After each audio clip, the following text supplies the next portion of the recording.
welcome to Switch Up TV. Well, certainly a tragic year for Malaysia Airlines following the incident of flight MH17 being shot down. Now, joining here with me is Datuk Seri Wong who's going to share with us his opinions on the incident.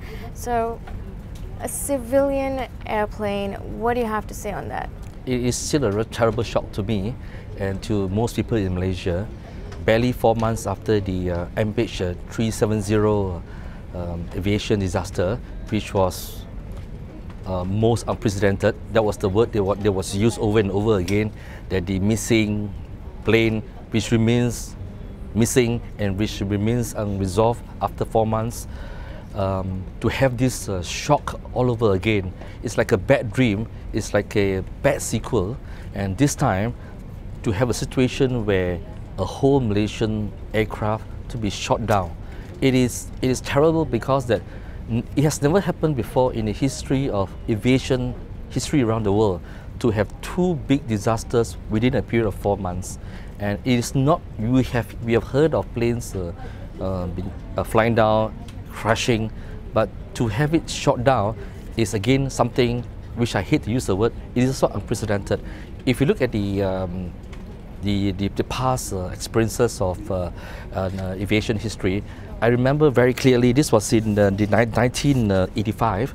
A Korean airline was shot down by the Soviets, and the numbers were slightly about the same like what we have now, but the numbers that we have now is really enormously big, and this happened. This is 2014, and to have that taking place is something that's very difficult for most of us in Malaysia to accept.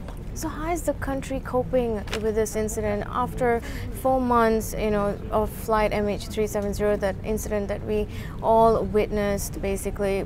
How do you think the country is going to cope with this?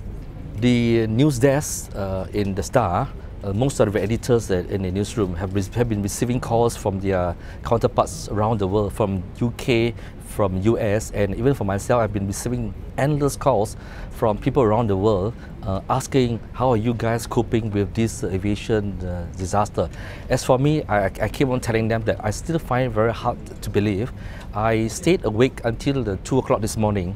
I kept on getting a lot of pictures and news about the crew members from their fellow counterparts who work in Malaysia Airlines, sharing with me stories like Captain Eugene Chu, who has got kids who are so small, and that how would they cope with a situation where dad is no longer around anymore, and there is also an air stewardess who is a single mom who's going to take care of the kid. So it's like really heart-wrenching story that I've been hearing. This morning, I went to the airport to meet up with the Transport Minister, Lai, who had just came back from Beijing, and we had a short discussion before the briefing at the Emergency Operations Center, where he was given a lengthy explanation as to what happened. And for him as well, that it is something that he found it hard to believe, that to have within a short period to have this big disaster. And I think that Malaysians are still coming to terms with what's happening, but certainly that I think that for most of us in Malaysia, that this is pure murder. This is simply ruthless, pure murder. The Ukrainians can blame the Russians, and the Russians can blame the Ukrainians. They can continue the blaming game, but the point is that it is pure criminal act, an act when you shoot down a plane with 200 people on board. Right.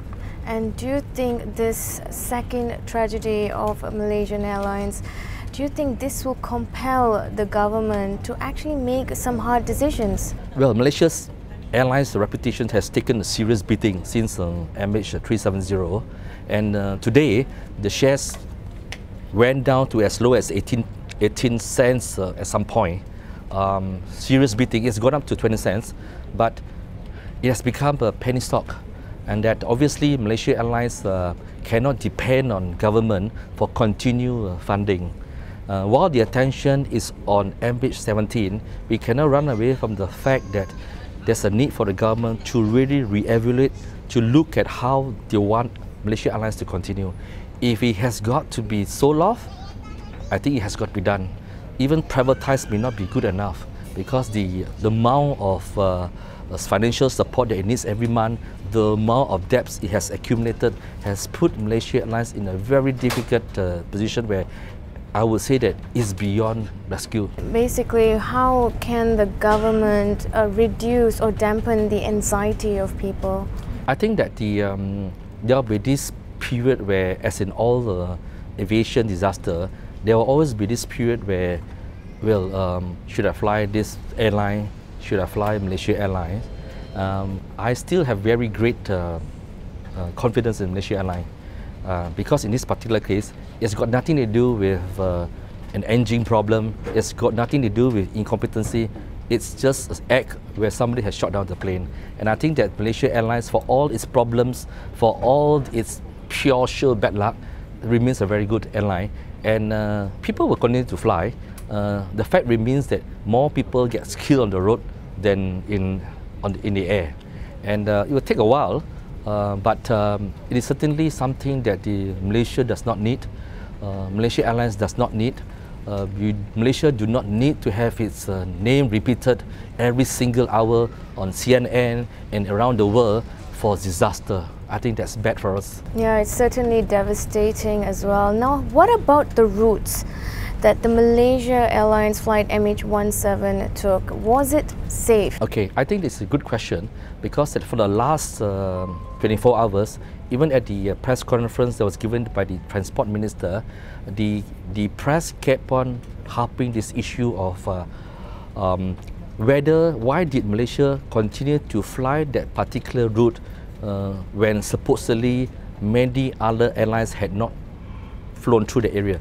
But I think that the minister kept on insisting and telling everybody that, well, there are many other airlines which had went through that route until yesterday, when the incident has taken place and the route is closed. But there were no, even for that matter, Singapore Airlines was just, there's a report in the Singapore Straits Times where it says that Singapore Airlines SQ351 was about 25 km away from... So there were other airlines Yes. flying the same route, so it was safe basically. It was safe, although that, but because you're flying at the flight at altitude when it's really high, nobody would assume that there'll be some rebels.